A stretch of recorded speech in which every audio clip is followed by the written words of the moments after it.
Hello students and welcome back to channel Siraj Shaikh. आज final account का lecture number 5 होगा, जिसे हम कवर करने वाले नए points of final account. Start करेंगे आज से क्लास।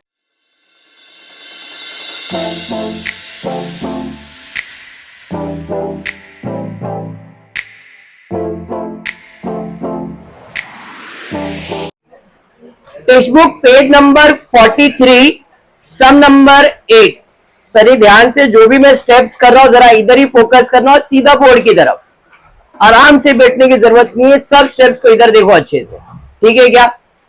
पहली बात, जब भी आपके सामने क्वेश्चन आएगा आपको करना क्या होता है, तो आपको सबसे पहला स्टेप जो करना है वो है मार्किंग करना है, कौन सा चीज कौन से अकाउंट में जाएगा। क्लियर है। अभी आज मैं कुछ भी एक भी बताऊंगा नहीं कि कौन सा किधर जाने वाला, आप सब बोलने वाले, खाली मैं नाम लूंगा और आप सब उसका आंसर दोगे। Trading, profit and loss, liabilities, partners capital. Clear है। चलिए, नेने केने जो भी नाम है, निशा किरण अपने हिसाब से बस। तो नेने केने are partner sharing profit and losses in the ratio 6:4। देखो अब तक जितने भी लेक्चर्स हुए हर इसमें 6:4 है। हाँ, मैंने कुछ और बोला, सहराज होता है उम्र में नॉर्मल। तो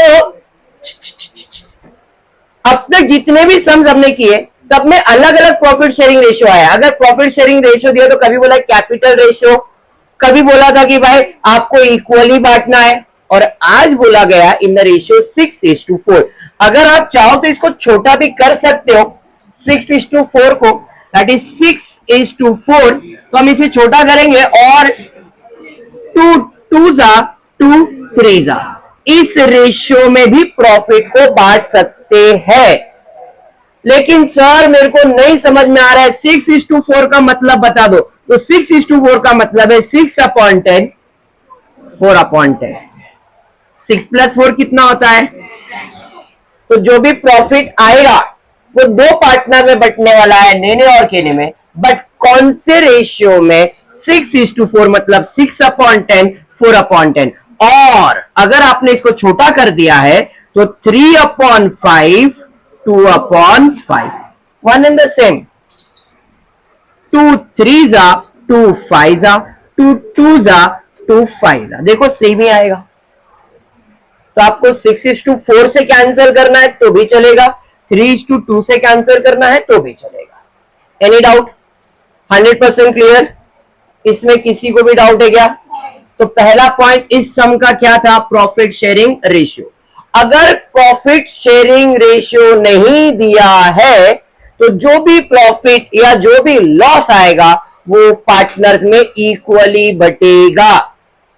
समझ में आया?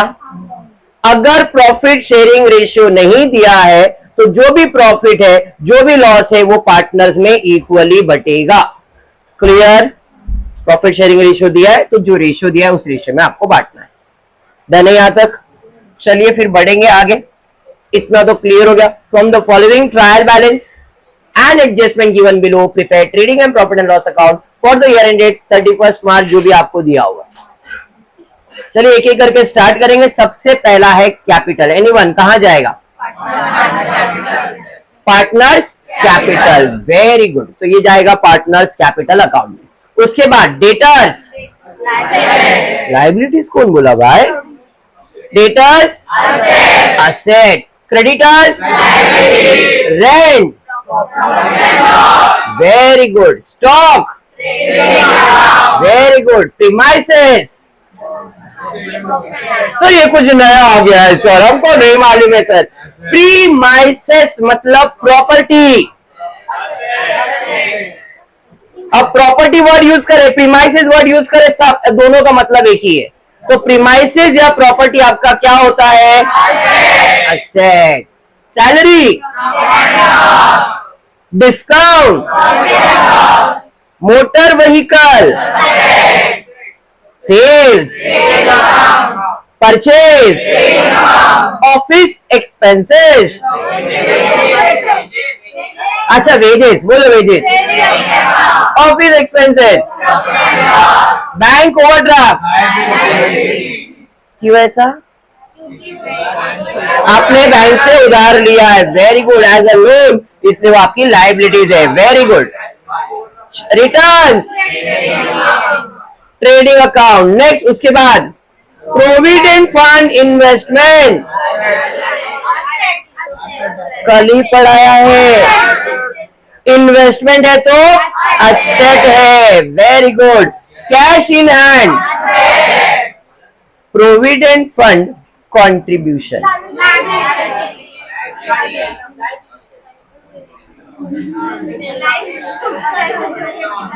प्रोविडेंट फंड है खाली, किसी भी चीज के साथ फंड आया, ओनली फंड या रिजर्व तो लायबिलिटीज बोला ना मैंने, ये प्रोविडेंट फंड कंट्रीब्यूशन है। इसके पहले प्रोविडेंट फंड इन्वेस्टमेंट था, असेट, कंट्रीब्यूशन, आपने प्रोविडेंट फंड में कंट्रीब्यूट किया है तो आपके लिए खर्चा है।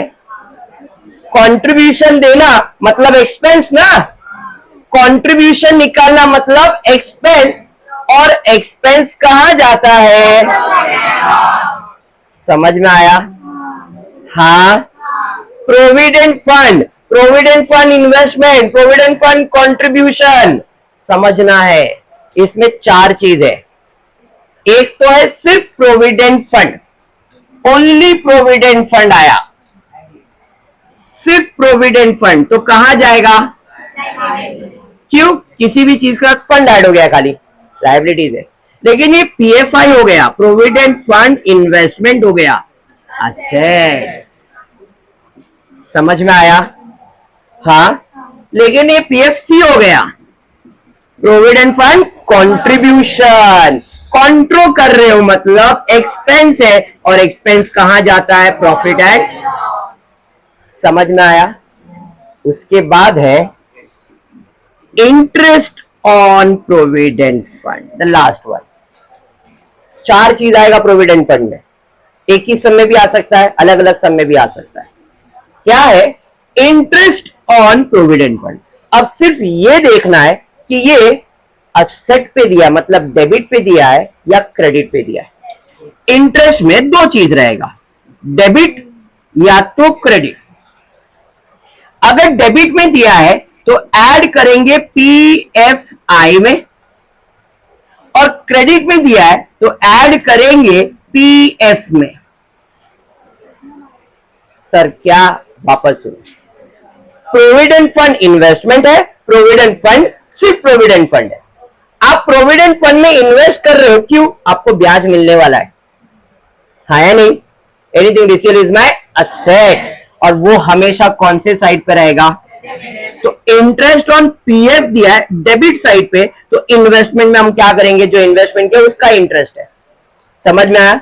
लेकिन प्रोविडेंट फंड का मतलब किसी और का पैसा मेरे पास है, फंड मतलब किसी और का पैसा ना, लायबिलिटीज। प्रोविडेंट फंड क्या है? तो किसी और का पैसा मैंने लेके रखा, तो मेरे से क्या चार्ज करेगा? ब्याज, इंटरेस्ट। तो अगर इंटरेस्ट हम प्रोविडेंट फंड बोला है और क्रेडिट साइड पे दिया है तो क्या होगा? प्रोविडेंट फंड में ऐड होगा। क्रेडिट पे दिया है तो लायबिलिटीज है, डेबिट पे दिया है तो असेट्स है। सिंपल भाषा ये, असेट मतलब इसमें ऐड होगा, लायबिलिटीज मतलब इसमें ऐड होगा। अभी समझा?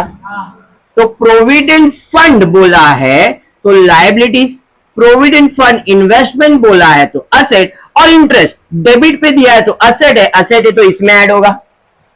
Provident fund, interest on provident fund, credit दिया है, क्रेडिट मतलब लायबिलिटीज, लायबिलिटीज में ऐड होगा। समझा?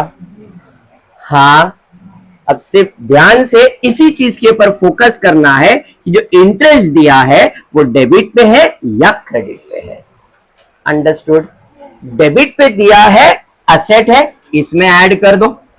क्रेडिट पे दिया है, इसमें ऐड कर दो। मत सोचो ज्यादा। अंडरस्टूड? नहीं? वापस एक बार, कितने टाइप के प्रोविडेंट फंड है? देखने जाओ तो 3 ही है, चौथा इंटरेस्ट है। पहला है प्रोविडेंट फंड, कहां जाएगा? Provident fund.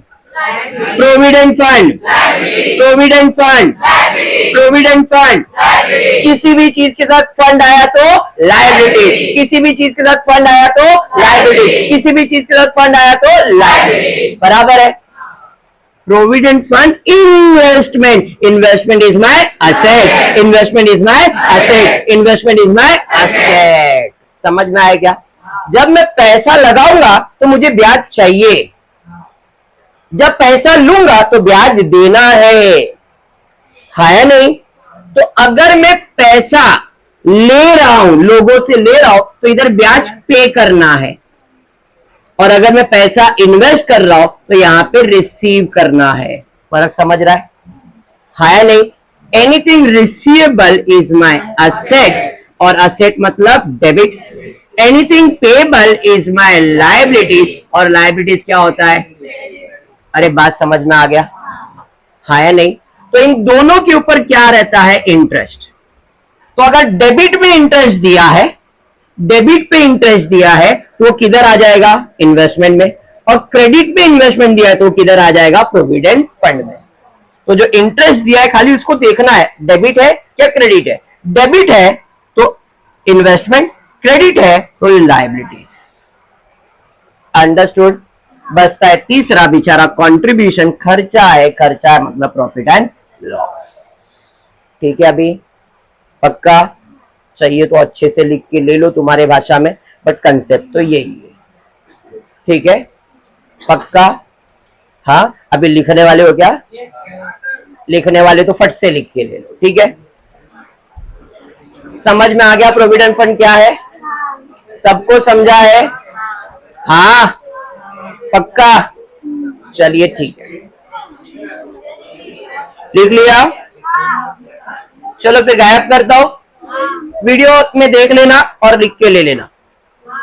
ठीक है, चलिए।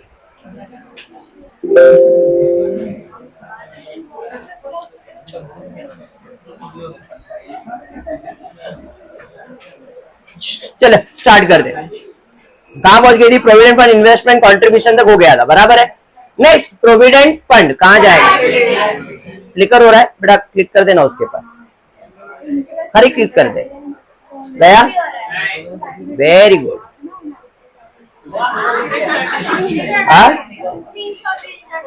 चलेगा अभी? ठीक है,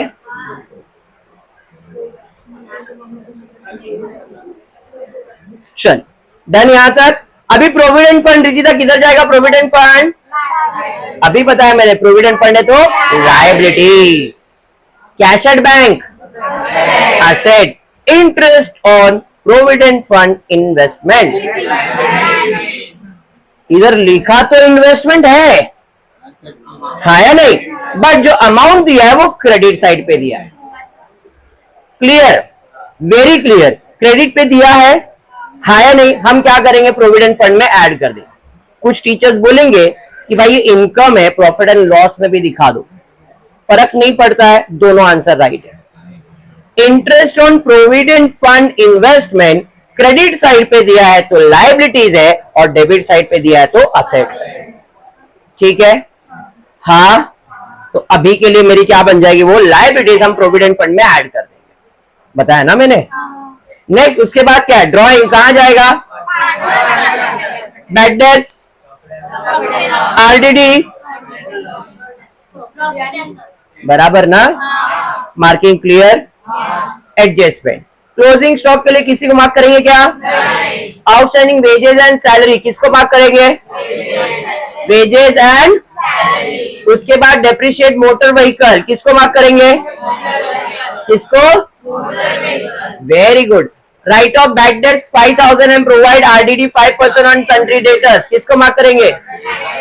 debtors. Can withdraw goods worth ₹6,000 for personal use किसी को मार्क नहीं करेंगे। उसके अलावा एक हिडन एडजस्टमेंट है।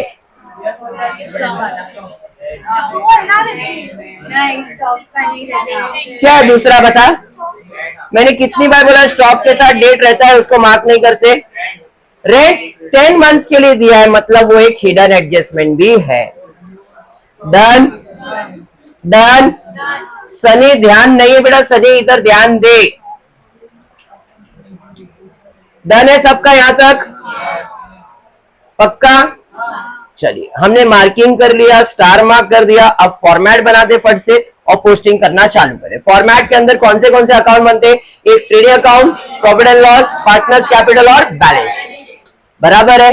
ट्रेडिंग अकाउंट का फॉर्मेट क्या है? To opening stock, to opening stock, to opening stock, to purchase, to purchase, to purchase, less return, less return, to bad debts, to bad dates,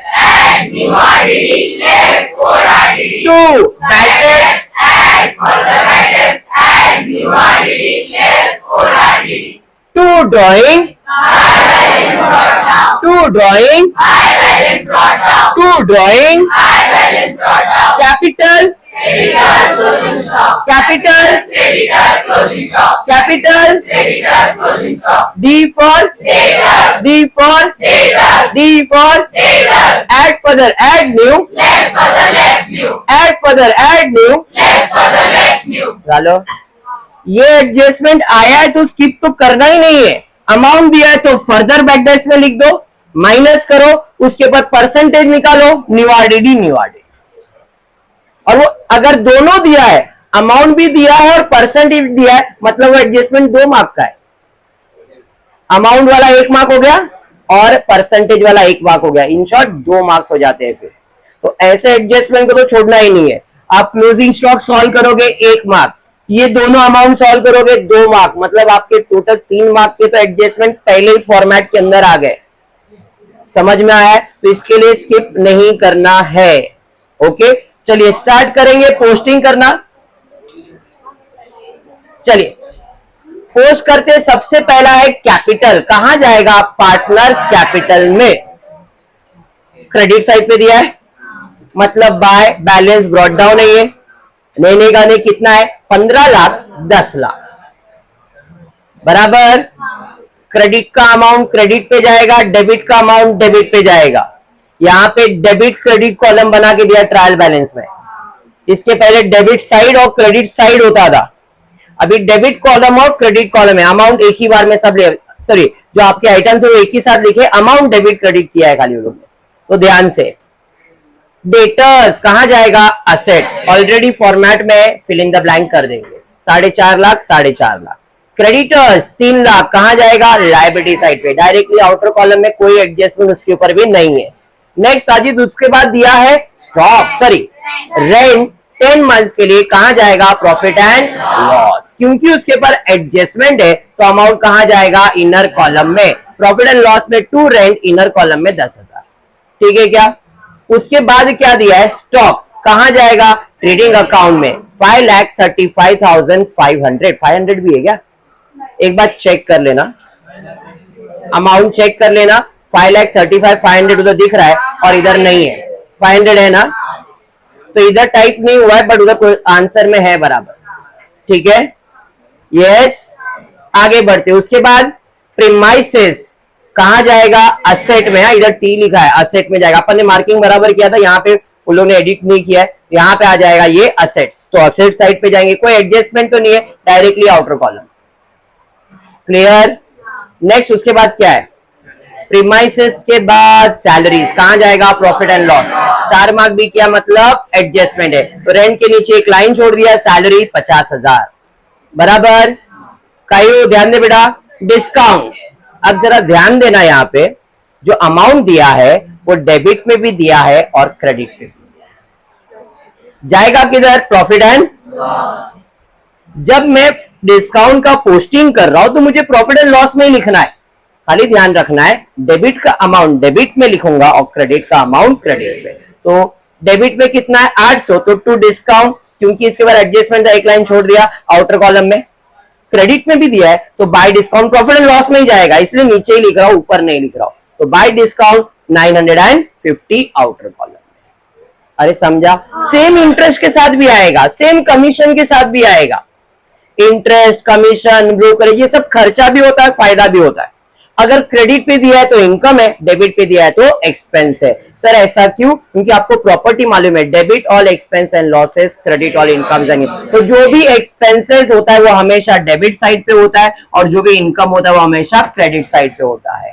तो खाली इंटरेस्ट बोला debit पे दिया है तो डेबिट पे लिखो, क्रेडिट पे दिया है तो क्रेडिट पे लिखो। समझा ये कंसेप्ट बेटा? चलिए, तो इसके लिए डिस्काउंट दोनों बाजू हमने लिखा है। उसके बाद क्या है? मोटर व्हीकल कहां जाएगा? असेट में, तो असेट में जाएंगे मोटर व्हीकल, इनर कॉलम में लिखा है क्योंकि एडजस्टमेंट है। कितना था मोटर व्हीकल का अमाउंट? 3,70,000। उसके बाद दिया है सेल्स, कितना? 8,40,000। 8,40,500 है क्या? देख लो, हाँ मतलब उधर टाइपिंग मिस्टेक हुआ, इधर बराबर है। ओके, नेक्स्ट उसके बाद क्या है भाई? परचेज कहां जाएगा? Trading account, purchase 6,40,000, done. उसके बाद दिया है वेजेस, कहां जाएगा? ट्रेडिंग, और स्टार मार्क है तो इनर कॉलम में अमाउंट जाएगा। वेजेस के बाद है ऑफिस एक्सपेंसेस, कहां जाएगा? प्रॉफिट एंड लॉस, तो भाई office expenses profit and loss, बराबर है। नेक्स्ट उसके बाद क्या है? बैंक ओवरड्राफ्ट कहां जाएगा? लायबिलिटी साइड पे, 1,50,000। नेक्स्ट उसके बाद रिटर्न्स, अब यहां पे भी दोनों रिटर्न्स दिया, कल भी सेम आया था। जो डेबिट पे रिटर्न दिया है, खाले साजिद आराम से खा ले बेटा, जो रिटर्न्स दिया है डेबिट पे वो सेल्स रिटर्न है और जो क्रेडिट पे दिया है वो परचेज रिटर्न है। तो रिटर्न्स में जो डेबिट का रिटर्न है वो कहां जाएगा? सेल्स रिटर्न में, और जो क्रेडिट का रिटर्न है 3,500 वो कहां जाएगा? परचेज में। कल बताया ये बात मैंने आपको, सेम है। चलिए ठीक है, नेक्स्ट उसके बाद क्या है? रिटर्न्स के बाद क्या है? प्रोविडेंट फंड इन्वेस्टमेंट कहां जाएगा? असेट पे, तो provident fund investment asset side पे 8 लाख, बराबर। नेक्स्ट उसके बाद आगे बढ़ते, उसके बाद क्या दिया है? उसके बाद कैश इन हैंड था क्या? अच्छा, दोनों असेट पे तो साथ में कर दिया है, ये भी असेट में जाएगा, कैश इन हैंड भी असेट में जाएगा, तो साथ में पोस्टिंग हो गया है 8 लाख और 4 लाख, डन। नेक्स्ट उसके बाद क्या है?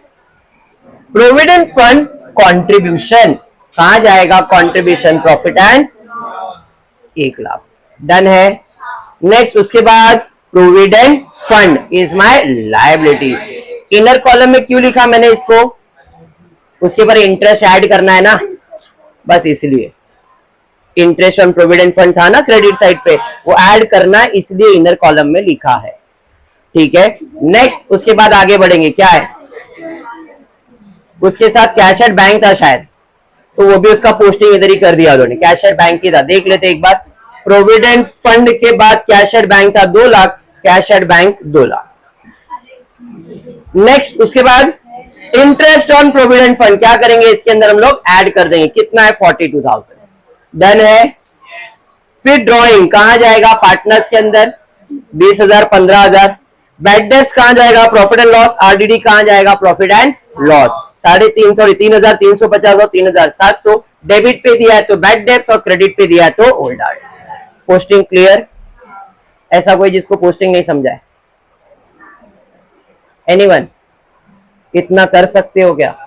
देखो मैं फिर बोल रहा हूं, आपको अगर अकाउंट्स डिफिकल्ट लग रहा है तो पास होना है, सिर्फ ओनली पास होना है ना, तो ये टॉपिक का पोस्टिंग सीख लो, लिमिटेड एडजस्टमेंट सीख लो बस, और पूरा साल इसी के पीछे मेहनत करते रहो, यार मेरे को यही करने का है, सिर्फ पास होने का।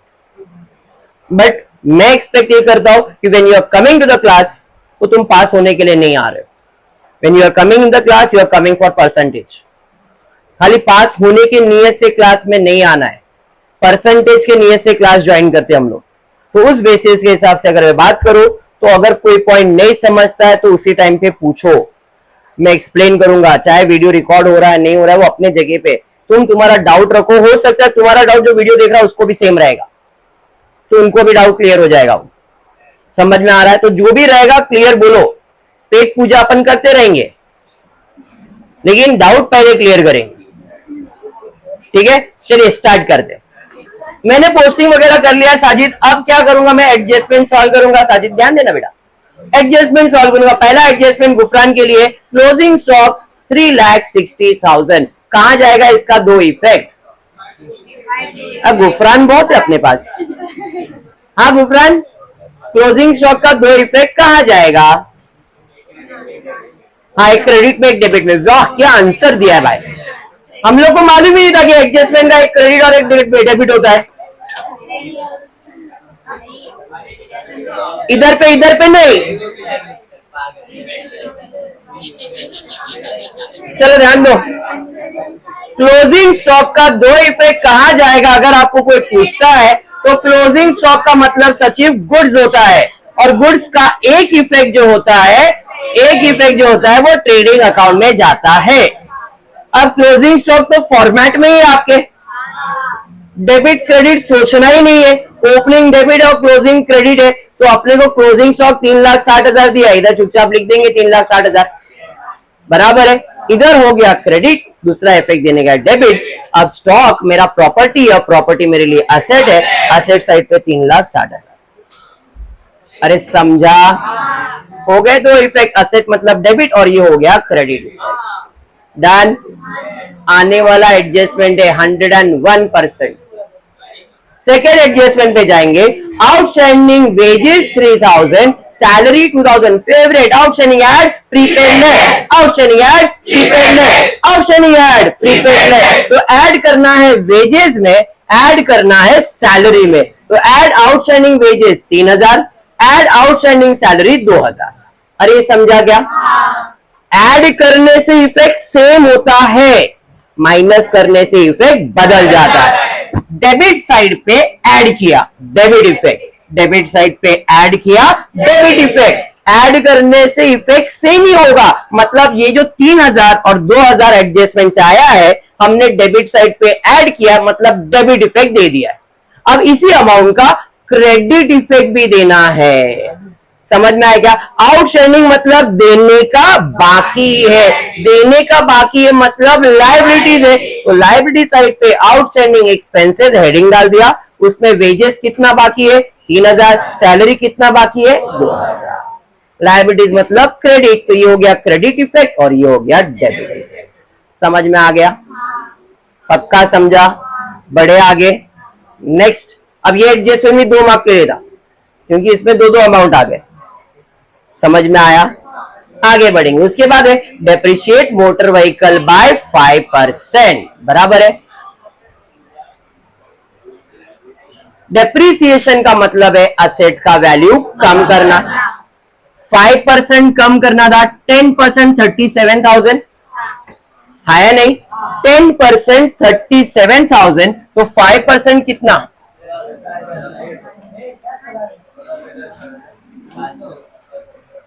5% कितना? तो इधर मैं कर रहा, आप टेंशन मत लो। 37,000 कितना परसेंट है? 10%।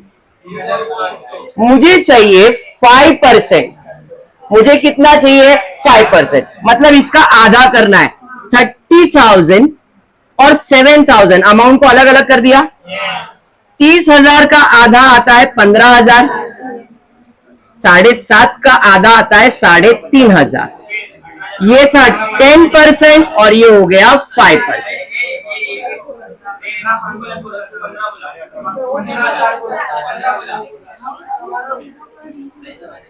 तेरा खाते हुआ बेटा? खा ना, तू तेरा काम कर। क्यों 18-15 कर रहा है? तू तेरा काम कर। नहीं नहीं नहीं नहीं नहीं नहीं, ये सब चीज में तू मत पड़, हम लोग कर रहे हैं। तू तेरा जो खा रहा था देख, ड्रिंक बिंक रहेगा तेरा थोड़ा। 10% 10 कम किया 37,000, तो 10% मेरे को 37,000 आया। 5% निकालने के लिए 37,000 का हाफ करना है। मैंने अमाउंट को स्प्लिट कर दिया 37,000 को, क्योंकि 30 का आधा तो ऐसे याद हो जाता है। 7.5 का आधा है, सॉरी 7 का आधा है 3,500, तो ये था 10, तो दोनों को ऐड करूंगा तो कितना? 5% आ जाएगा। कितना आया? 18,500। और जिसको नहीं समझा, 3,70,000 इंटू 5/100, 20 कट कर दो। 3,700 इंटू 5 करो, 18,500 आएगा। जैसा आपको इजी लगता है वैसा आप सॉल्व करो, मेरे को कोई प्रॉब्लम नहीं है। सनी, जिधर से लिया उधर वापस जगह पे। डन? यहां तक क्लियर है? डेप्रिसिएशन का मतलब असेट का वैल्यू कम करना है, हमने माइनस किया, बराबर है। अब इसका दूसरा इफेक्ट देने, बोल के करना बेटा, मैं ठीक हो गया अभी नॉर्मल करो वापस। डेप्रिसिएशन का मतलब है असेट का वैल्यू कम करना। अब असेट का वैल्यू कम करना है मतलब उधर माइनस करना है, उधर मतलब असेट पे माइनस करना है। असेट कौन सा साइड होता है, और हमने क्या किया है, माइनस करने से इफेक्ट बदल जाता है। तो डेबिट पे माइनस किया है मतलब ये हो गया क्रेडिट इफेक्ट। अब यही अमाउंट का डेबिट इफेक्ट भी देना है नहीं। अब असेट का वैल्यू कम हो रहा है तो मतलब नुकसान है आपके प्रॉपर्टी का। जब भी असेट का वैल्यू मतलब आपके प्रॉपर्टी का वैल्यू कम कर रहे हो तो आपके लिए नुकसान है, और जो भी नुकसान है वो प्रॉफिट एंड लॉस में डेबिट में ही जाएगा, क्योंकि debit all expense and losses, credit all incomes and gain, इसलिए वो डेबिट साइड पे ही जाएगा। कितना, तो डेप्रिसिएशन कितना दिया है 18,500, तो टू डेप्रिसिएशन 18,500। समझ में आ गया, उधर हो गया डेबिट इफेक्ट और ये हो गया क्रेडिट इफेक्ट। अंडरस्टूड, पक्का। नेक्स्ट एडजस्टमेंट क्या है चेक करते हैं। Right of bad debts, time please, very good. Can withdraw goods worth ₹6,000 for personal use. Can withdraw goods worth ₹6,000 for personal use. Can withdraw goods, can withdraw goods, can withdraw goods, goods, goods, trading account. जब भी goods से related adjustment आएगा, मेरा है, मेरा है, मेरा है, किसका है, ट्रेडिंग का है। बेचारा सिंपल भोला वाला एक ही चीज बोलता है, आ रहा है या जा रहा है, आ रहा है कि जा रहा है। गुड्स विड्रॉ किया तो आएगा कि जाएगा, आ रहा है तो डेबिट और जा रहा है तो बाय। कौन लेके जा रहा है, केन, किस चीज के लिए, पर्सनल यूज। तो by withdrawn by can for personal use, कितना, 6,000। अब क्योंकि एडजस्टमेंट है तो दो इफेक्ट देना पड़ेगा। 6,000 कौन से साइड पे लिखा मैंने, तो ये हो गया क्रेडिट। कौन लेके जा रहा है, केन, और केन तो पार्टनर है तो इसका दूसरा इफेक्ट तो पार्टनर में ही आएगा। और कौन से साइड पे आएगा, ये हो गया क्रेडिट तो डेबिट पे ही आएगा। पर्सनल यूज है मतलब ड्रॉइंग है, टू ड्रॉइंग, केन के अकाउंट में 6,000। सर पहले भी तो ड्राइंग लिखा है, अब वो पहले का ड्राइंग है फिर से ड्राइंग। समझ में आया क्या, पहले से ड्राइंग दिया था और ड्राइंग किया इसने और ड्राइंग लिख दिया मैंने, और कोई करता और लिख देते। अरे समझा, कुछ डाउट, अंडरस्टूड। अब एक एडजस्टमेंट बच गया है, बैड डेट्स। अमाउंट भी दिया है, परसेंटेज भी दिया है, तो पहले अमाउंट बाद में परसेंटेज। अमाउंट दिया है तो फर्दर बैड डेब्ट्स, और परसेंटेज दिया है तो न्यू आरडीडी। तो पहले अमाउंट सॉल्व करेंगे, फर्दर बैड डेब्ट 5,000, 5,000। अब माइनस करना पड़ेगा, 4.5 लाख था, उसमें से 5 गया, 4,45,000। इसका कितना परसेंट, 5%। तो इसका 5% निकालेंगे, 22,250। New RDD 22,250, 22,250। अरे समझा, पहले 5,000 इसमें से माइनस किया, कितना आया, 4,45,000। अब 4,45,000 का कितना परसेंट निकालने का है, 10% कितना आएगा, 44,500। 10% आएगा ना, मुझे 5% चाहिए तो 44 है, तो 44,500। 40 का हाफ 20, 4,000 का हाफ 2,000, 500 का 250, 22,250 बराबर। नहीं समझा तो क्या करोगे, 4 लाख, सॉरी 44,50,000, 44 लाख है क्या, नहीं ना, हाँ 4,45,000 इंटू 5/100, 2020 मल्टीप्लाई करो, सेम अमाउंट आ जाएगा। अरे समझा, अमाउंट निकाल लिया, परसेंटेज है तो न्यू आरडीडी में लिखो, न्यू आरडीडी में लिखो, खत्म। अमाउंट दिया है तो फर्दर बैड डेट्स, पहले अमाउंट सॉल्व करने का, पहले 5,000 सॉल्व किया मैंने, फिर माइनस करने का, और जो अमाउंट बचेगा उस पे न्यू आरडीडी कैलकुलेट करने का। न्यू आरडीडी हमेशा सब एडजस्टमेंट सॉल्व करने के बाद के अमाउंट पे कैलकुलेट किया जाता है, क्योंकि वो परसेंटेज पे होता है। क्लियर? अनरिकॉर्डेड सेल्स होता तो हम डेटर्स में ऐड करते, फर्दर बैड माइनस के, फिर जो अमाउंट बचता उसके ऊपर न्यू आरडीडी का कैलकुलेशन आता है। डन है? क्लियर? चलिए ठीक है। और कुछ? डन सबको यहां तक? और कोई एडजस्टमेंट? हाँ, एक एडजस्टमेंट है रेंट का। जरा ध्यान से, क्या एडजस्टमेंट दिया है? 10 मंथ्स के लिए 10,000। अब पूरे साल भर में हमने सिर्फ 10 महीने का रेंट ही दिया है। पूरे साल में कितने मंथ का रेंट आना चाहिए? 12 महीने का। आपने कितने मंथ का दिया है? 10 महीने के लिए अगर 10,000 रुपया रेंट भरा है तो एक महीने के लिए रेंट कितना हुआ? 1,000 हुआ ना। मतलब महीने का रेंट मेरा कितना है? 1,000। मैंने 10 महीने का तो भर दिया है, भर दिया है। अभी भी 2 महीने का बाकी है, तो 2 महीने का रेंट कितना बाकी है? बाकी है तो हिंदी है, इंग्लिश में और अकाउंटिंग लैंग्वेज में बोले तो outstanding. Outstanding add, outstanding add, outstanding add. मतलब ये 2,000 रुपए अपने को ऐड करना है किधर? रेंट में। तो रेंट में ऐड आउटस्टैंडिंग रेंट 2,000। अरे समझा? डेबिट साइड ऐड किया, डेबिट इफेक्ट। दूसरा इफेक्ट देने का है क्रेडिट। आउटस्टैंडिंग मतलब देने का बाकी है। Ending payable is my liabilities. Liability side पे रेंट 2,000। हो गए सारे एडजस्टमेंट कंप्लीट। समझा? समझा? अंदर वाले कॉलम में क्यों लिखूं? आपने बोला था जो भी एडजस्टमेंट है वो अंदर वाले कॉलम। विड्रॉ वाला। हाँ, अच्छा इधर देख, ये 50,000 के साथ ही एडजस्टमेंट सॉल्व होगा, ये 10,000 के साथ सॉल्व होगा। इसके पहले कोई विड्रॉ किया था क्या केन ने? तो फिर अपन उसके अंदर कैसे ऐड करेंगे? उसका कुछ एडजस्टमेंट नहीं है, डायरेक्टली आउटर कॉलम में जाएगा ना वो। इसके साथ इधर पहले से केन का कोई अमाउंट है क्या? ऐसा 10,000 है क्या? ऐसा कुछ कि अगर कुछ होता तो अपन इसके अंदर लिखते ना भाई और 6,000 रुपए।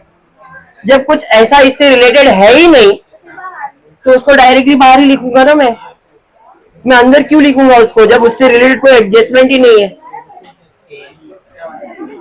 और कुछ? डन है यहां तक? क्लोजिंग करते, ध्यान देना। आउटर कॉलम में लेते 6,40,000 में 3,500 माइनस करना है। 6,37,500। इधर के अमाउंट में भी गड़बड़ है, जरा देखो टेक्स्ट बुक चेक करो। 6,40,500 है क्या? चेक करो जरा। 500 है ना? लग रहा है मेरे को। 6,40,500 रहेगा, उसमें से 3.5 जाएगा तो 6,37,000 बराबर है। 10,000 में 3,000 ऐड होगा, 13,000 हो जाएगा। ऐड कर रहे हैं ना आउटस्टैंडिंग। 8,40,500 में 5,500 जाएगा तो ये आपको आ जाएगा 35, 8,35,500। अब इधर शायद अमाउंट चेक करना 8,40,000 है।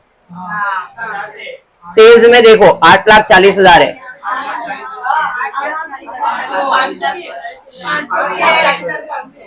तो फिर रिटर्न्स 5,000 रहेगा, तो फिर अमाउंट मिस्टेक है। फिर यहाँ पे टेक्स्ट बुक दिखाएंगे मेरे को?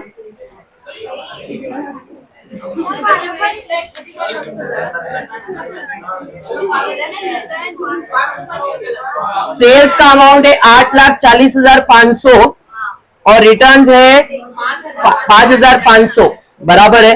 परचेज का अमाउंट है आपका 6,40,500, 3.5 जा रहा है 37। मतलब इधर अमाउंट में करेक्शन है।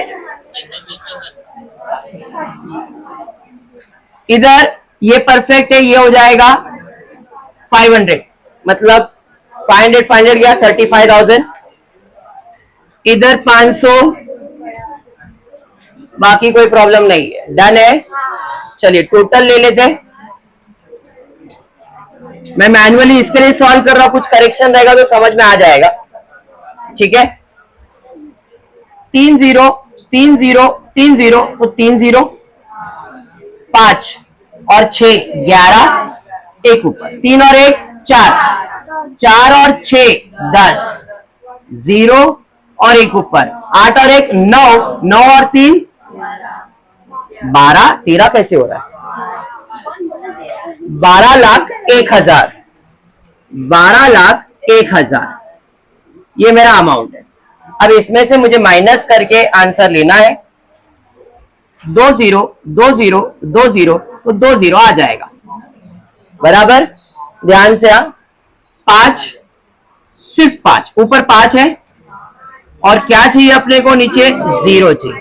कितना ऐड करूंगा, ऊपर 5 है उसमें और 5 ऐड करने से 10 आ जाएगा, 0 इधर और 1 ऊपर। अरे समझाइए कायू। उसके बाद है 5 और 1 6, 6 और 7 13, 13 और 3 16, ऊपर 16 है और नीचे 1 चाहिए, तो 16 में 5 ऐड करने से 21 आ जाएगा, तो ऊपर 16 में 5 ऐड करने से 21 आएगा, 21 का 1 इधर और 2 ऊपर। अरे बराबर, 3 2 5, 5 और 3 8, 8 और 1 9, 9 में कितना ऐड करूंगा तो 0 आएगा, 1 ऐड करने से 10 आएगा, 10 का 0 इधर और 1 ऊपर, बराबर है। 5 और 1 6, 6 और 6 12, ऊपर 12 है नीचे 2 चाहिए, मतलब वही 12 ही चाहिए, तो 0, तो 15,500। अरे समझ में आया, तो आपका आंसर आना चाहिए 15,500। देख लेते, 12,01,000 15,500। क्या कहते हैं इसे, ग्रॉस प्रॉफिट। इधर डेबिट है तो प्रॉफिट एंड लॉस में क्रेडिट में 15,500। ध्यान देना, इस क्वेश्चन में अपने को लॉस आने वाला है। अब तक सब सम में हमने प्रॉफिट देखा है, इधर अपने को आएगा लॉस। आउटर कॉलम में पहले ले लेता हूं इधर का टोटल, 3,500, 3,350 प्लस 5,000 प्लस 22,250 माइनस 3,700 करोगे, आपको इसका टोटल आएगा 26,900। 10 में 2 ऐड करूंगा 12,000, 50 में 2 ऐड करूंगा 52,000, बाकी सब आउटर कॉलम में। अब इधर देखो 15,000 और 950 है, इधर ही 26,000 52,000, ये अमाउंट ज्यादा है, तो इधर का टोटल लिया, इधर 1 लाख भी है, तो इधर का टोटल, अभी ये तो रॉन्ग है टोटल, मेरे को मालूम है, इसमें करेक्शन करना अपने को, मैं टोटल करके दे देता हूं और फिर बाद में चेक कर लेना, ठीक है। चलिए हम टोटल करते हैं, 2 0 2 0 2 0 2 0 2 0 2 0 2 0। इधर टोटल में मिस्टेक लिखा था, मैं खुद सॉल्व करके दे रहा हूं। 2 0 9 9 9 और 8 17, 17 और 5 22, तो 22 का 2 इधर और 2 ऊपर, अरे बराबर। 6 और 2 8, 8 और 2 10, 10 और 2 12, 12 और 8 20, 20, 20 का 0 और 2 ऊपर, बराबर है। 2 और 2 4, 4 और 1 5, 5 और 5 10, 10 और 1 11, 11 और 2 12, 11 और 2 13, 13 और 1 1 1 1 1 और 1 2,30,200। सेम अमाउंट यहां पे लिखूंगा, 2,30,200। अरे समझा, माइनस करेंगे ये अमाउंट। चलो अब माइनस कर लेता हूं, 0 0, ऊपर 0 है नीचे भी 0, तो 0 ही आएगा। हाँ, 0 प्लस 5 5, 5 में कितना ऐड करने से 0 आएगा, 0 आ गया, मतलब 10 आ गया, 0 इधर और 1 ऊपर, तीसरा 0 पे आएगा ना, यहां पे आ जाएगा 1, 5 और 1 6, 6 और 9 15, 15 है ऊपर, नीचे कितना चाहिए 2, 15 में 7 ऐड करने से 22 आएगा, 15 में 7 ऐड करने से 22 आएगा, 22 का 2 इधर और 2 ऊपर, अरे यस 5 और 2 7, ऊपर 7 है, नीचे 0 चाहिए, 3 बराबर। अरे हाँ, तो 3 ऐड करने से 10 आएगा, 0 इधर और 1 ऊपर, 1 और 1 2, ऊपर 2 है और नीचे क्या चाहिए 3, तो 1 ऐड करूंगा, ऊपर कुछ भी नहीं मतलब 2 ऐड करूंगा, 2,13,750। अरे समझा ये, खाली अमाउंट देखना ये, क्योंकि उधर अमाउंट मिस्टेक है, आंसर सब राइट रहेगा, 2,13,750। ये अमाउंट रॉन्ग है, ठीक है, बाकी नेट प्रॉफिट इज करेक्ट। अब ये जो प्रॉफिट या लॉस आया, अभी अपने को लॉस आया है, जो भी लॉस आया है ये 2 पार्टनर में बटेगा, और कौन से रेशियो में बटेगा, पहले स्टार्ट में ही दिया था, कैलकुलेशन इधर दिखा देता हूं, 2,13,750 इंटू 6 डिवाइड बाय 10 या 3 डिवाइड बाय 5। स्टार्ट में मैंने बताया 1,28,750 और 85,500 डिवाइड करके निकाला बाय नेट लॉस। नैने को देने का 1,28,750, काने को देने का 85,500। अरे समझा, अरे हाँ, अब जरा ध्यान देना, क्रेडिट पे है, डेबिट पे जाएगा, नेट लॉस 1,28,750, 85,500। अब तक क्या हो गया, किधर किधर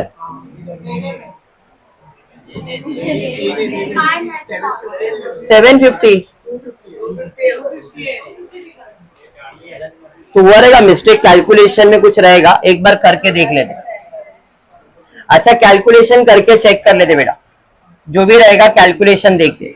2,13,750 इंटू 6 डिवाइड बाय 10, यही है बराबर। 1 0 कट कर दिया, 6 5 30, 6 7 42, 42 प्लस 3 45। अरे हाँ ना, 6 3 18, 19 20 21 22, 6 1 6 7 8, 6 2 12, तो यहां पे 250 कर दो, इसका बराबर है, ठीक है, तो यहां पे 250 करना, बस डन है। सेम यहां पे भी आ जाएगा 200 क्लियर। मैं ये बोल रहा था कि देखो अब तक आपको नेट प्रॉफिट आ रहा था इधर डेबिट, तो उसका दूसरा इफेक्ट जाता था इधर क्रेडिट। लॉस आ रहा है तो इधर क्रेडिट में आया, तो पार्टनर्स में किधर जाएगा, डेबिट में। समझा, हाँ। अब जो भी साइड का टोटल यही ज्यादा लग रहा है, 15 लाख 10 लाख, इधर तो लाख में ही खाली, उधर 15 लाख है, तो वही टोटल ज्यादा है, 15 लाख 10 लाख 15 लाख 10 लाख। अब उसमें से माइनस करेंगे तो आपको बैलेंस आ रहा है 13,51,750, 8,93,500। एक बार चेक कर लो। अब ये आप कहां चेक करोगे मेरे को मालूम है, आपके टेक्स्ट बुक के अंदर आप लाइबिलिटी साइड पे जाओगे ना, लाइबिलिटी साइड पे कौन सा समय बेटा, ये वाला ना, तो लेने का कैपिटल देखना, उसमें less net loss less drawing 13,51,750 amount है बेटा, बराबर है मतलब। और दूसरा है आने के लिए 8,93,500 बराबर है। माइनस करके चेक करो, चाहिए तो मैं माइनस भी कर देता हूं, मैं माइनस भी करके दे देता हूं। 20 आएगा, 0,005, 5 में 5 ऐड करूंगा तो 10, एक ऊपर 6 और 6 12, 12 और 5 17, 17 में 3 ऐड करूंगा तो 20, 0 और 2, 2 और 1 3, 3 और 8, 8 और 3 11, 11 में 9 ऐड करूंगा तो आपको 20 आएगा, 0 और 2, 2 में 8 ऐड करूंगा तो 10 आएगा, 8,93,500। इसका भी कैलकुलेट करके दे देता हूं, 0 5 7, 8 में 2, 4 में 6 और 1 है, 1 में 4 आ जाएगा, नहीं 1 में 6 हुआ ना यहाँ पे, प्लस 2 तो 2 है तो 8 8 9 2 और 3 आएगा इधर और 1, 750 कितना आ रहा था, एक बार चेक करता हूं मैं। हाँ, 13,51,750 और 8,93,500 परफेक्ट आंसर है वो। सेम इधर ले लिया मैंने, इसका टोटल लिया 22,45,250। आउटर कॉलम में सबको दे दो 3,000, 2,000, 2,000, ये हो गया तुम्हारा 7,000। इधर इन दोनों को ऐड कर दिया, इसमें ये माइनस कर दिया, इसमें ये भी माइनस, ये भी माइनस, दोनों माइनस करके 4 लाख। बाकी सब आउटर कॉलम में टोटल ले लो, आपका टोटल है 30,24,250, 30,24,250। डन है। ये जो अमाउंट में मिस्टेक्स है, बिकॉज वो जो टाइपिंग होता है उसके अंदर वो लोग लिख देते, तो उसके ऊपर फोकस मत करना, बट जो कंसेप्ट है कैलकुलेशन का वो करना, प्रॉब्लम टैली होगा। जो मैंने बताया उस हिसाब से करो, प्रॉब्लम टैली मिलेगा ही मिलेगा आपको। ठीक है क्या? ये मत डरना कि सर ये ऐसा क्यों हो रहा है। कैलकुलेशन में थोड़ा अभी यहाँ पे लोगों ने टाइपिंग में मिस्टेक किया, 250 का 750 हो गया है, वो एरर है, क्योंकि वो मैं खुद नहीं सॉल्व कर रहा हूँ, वो टाइप होके वो लोग देते हैं, मैं इधर प्रेजेंट करता हूँ खाली। समझ में आ रहा है? भी तुम्हारे सामने ही मैं जो भी है वो चेक करता हूँ यहाँ पे। ओके, समझ में आया? Final account, if final account दिमाग में सेट हो गया ना, मैंने पहले बोला इससे 4 टॉपिक कनेक्टेड है, एडमिशन, रिटायरमेंट, डेथ, ये तीनों टॉपिक इससे कनेक्टेड है फाइनल अकाउंट से। अगर ये हो जाता है तो उसके बाद बचता है NPO, and if this is completed, आप समझो आपने अकाउंट्स क्लियर कर लिया, क्योंकि आपके 2 टॉपिक मैंने ऑलरेडी पहले पढ़ा दिया है, bill of exchange and issue of shares. तो बचेगा उसके बाद एक सिंगल टॉपिक, वो है डिसोल्यूशन। आपको बोल रहा हूं ये टॉपिक से 4 टॉपिक कनेक्ट कर लो, बचेगा dissolution, syllabus is completed. Clear है? तो आज इतना ही करते हो। फुल वीडियो पसंद आए तो प्लीज वीडियो को लाइक कर देना, फ्रेंड्स ग्रुप में शेयर करना, चैनल को सब्सक्राइब करना। Thank you for watching the video.